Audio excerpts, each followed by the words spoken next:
Fala aí, amigo ligado no Toque Passa, estamos chegando para falar de NFL, segunda-feira, abrindo a semana aqui falando de futebol americano. Você já sabe, segunda, quarta e sexta é dia de NFL aqui no Toque Passa logo pelas manhãs. E a gente está aqui abrindo mais uma semana, aproveitando também para fazer um convite. Nessa época do ano, a NFL dá uma tranquilizada, dá uma acalmada aqui, né? Já foi o draft, já foi a free agency, já saiu o calendário. Ainda não começaram os treinamentos, tivemos apenas os rookies minicamps, mas eu quero então convidar você para saber o que você quer que a gente fale aqui no Toque Passa. Quer que a gente discuta os times atuais, quer que fale um pouquinho da história do passado, quer que conte um pouquinho de regras. Deixe seu comentário aqui embaixo, a sua sugestão do que você quer conferir no Toque Passa. Aproveita e peço também aquele convite de sempre, né, para você curtir o vídeo, assinar o canal, compartilhar o Toque Passa, ajudar o canal a crescer, para a gente seguir falando de futebol americano aqui toda segunda, quarta e sexta. Então, temos assunto para falar nessa segunda-feira. Vamos lá, roda a vinheta.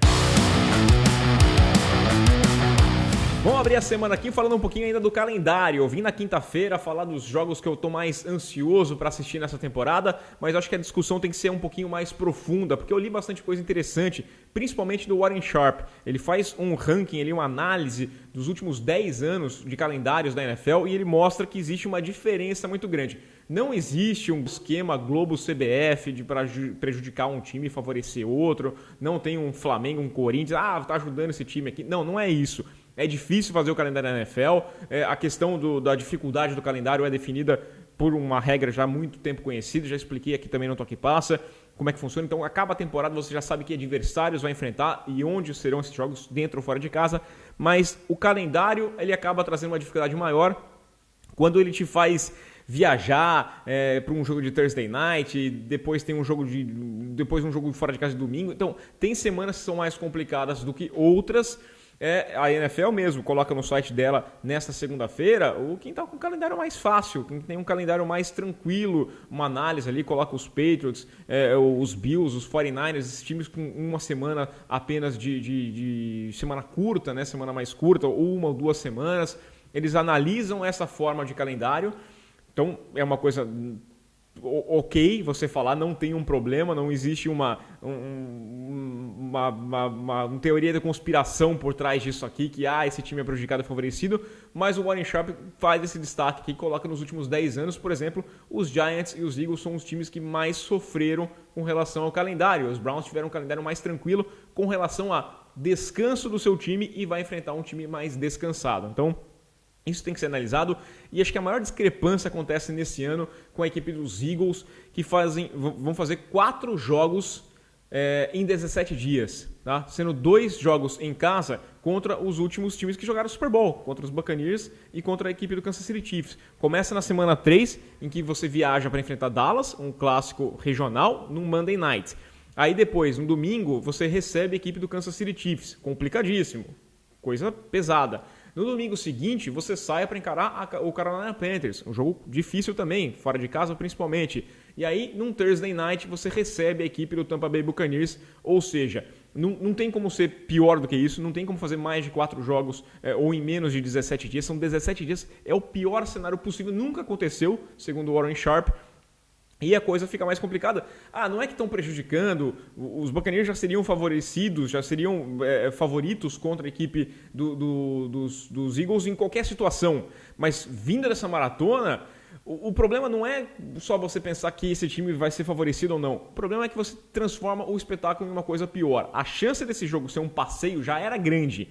Com um calendário desse, transforma a situação ainda mais favorável para a equipe dos Buccaneers, que podem matar o jogo no primeiro tempo. Imagina só o cansaço que chega a equipe dos Eagles. Eu acho que a NFL tem que prestar um pouquinho mais atenção. Até o Sharp faz esse comentário que eles não se atentam para essa situação toda dos últimos anos. Questão física, é pensar no jogador também para ter um espetáculo melhor e assim você ter transmissões mais interessantes e ganhar mais dinheiro com toda certeza. Continuando aqui no nosso noticiário, eu vou destacar o jogador mudando de posição, porque nós temos os Giants contratando o Kevin Benjamin, ele que foi wide receiver draftado, primeira rodada pelos Panthers lá atrás no passado, teve uma primeira temporada de calouro maravilhosa, e agora ele está virando tight end, fez um teste lá na equipe dos Giants, está assinando um contrato como tight end. Os Giants também estão contratando o running back do rival, aí, ídolo, herói do Super Bowl 52 também, o Corey Clement, um dos jogadores importantes naquela conquista contra o New England Patriots, está assinando um contrato com a equipe dos Giants para ser running back. Outro jogador mudando de posição, mas não é exatamente isso aí, mas tivemos os rookies minicamps no final de semana, eu prestei atenção nos Jaguars, e o Travis Etienne, o running back, está trabalhando como wide receiver. O Urban Meyer deve fazer isso aí ao longo dessa off-season para dar uma opção a mais. A gente discutiu aqui que draftar running back nunca é uma boa na primeira rodada, é uma posição que está perdendo o seu valor, mas fazia sentido quando é a segunda escolha do seu time dentro do mesmo draft e pega um cara que jogava com o seu quarterback calouro já na faculdade. Mas é muito interessante você imaginar o Travis Etienne sendo essa arma também, recebendo passes. É um bom running back, recebe muito bem a bola também, e aí fica uma situação um pouquinho melhor. Também prestei atenção no Trevor Lawrence, né? Porque todo mundo quer ver ele jogando na NFL. Ainda foi uma contagem de passes aí, foi limitado o número de passes dele, entre 30 e 40 no sábado, porque ele fez uma cirurgia no ombro esquerdo, o ombro não passador, não tem um problema, não deve afetar ele para estrear na semana 1 da temporada, mas limitou. Não tem por que forçar nessa época do ano ainda, calma. Como disse o Tom Brady, outra vez nenhum pitcher da MLB tá lançando 95 milhas por hora em dezembro. Muita calma nessa hora. E falando em Tom Brady, o Brady participou de um podcast e falou que a cirurgia dele no joelho não era tão tranquilinha assim como foi reportado. Até o Bruce Arians falou que era um problema menor. Falou que foi uma cirurgia grave. E ele revelou que ele passou a temporada inteira passada preocupado em não sofrer um problema grave no joelho. Que ele tinha essa preocupação.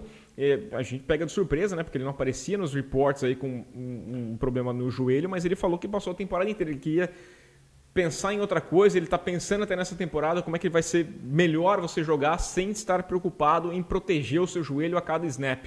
Né? Chamou a atenção. O Brady que só passou por uma cirurgia grave lá quando jogava nos Patriots, aquela cirurgia que tirou ele da temporada inteira logo na semana 1 contra o Kansas City Chiefs, mas ele é um cara que faz do corpo dele, da parte física dele, uma propaganda, né? Ele tem o TB12, todo o trabalho dele com o Alex Guerreiro, mas ele traz esse reporte aqui e a gente tem que ficar de olho aberto porque ele não é nenhum garoto, né? E uma recuperação demora mais tempo, qualquer problema pode acabar com a carreira do Tom Brady. A gente não deseja isso. Eu acho que ele tem mais 1 ou 2 anos ainda jogando na NFL em altíssimo nível.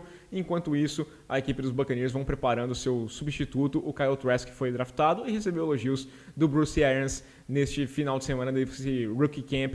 Tem tempo para trabalhar o garoto, sem se preocupar. A equipe dos Buccaneers larga na frente porque trouxe de volta aquele core, aquele trabalho inteiro, aquele time quase inteiro da temporada passada campeão e larga muito bem nessa temporada.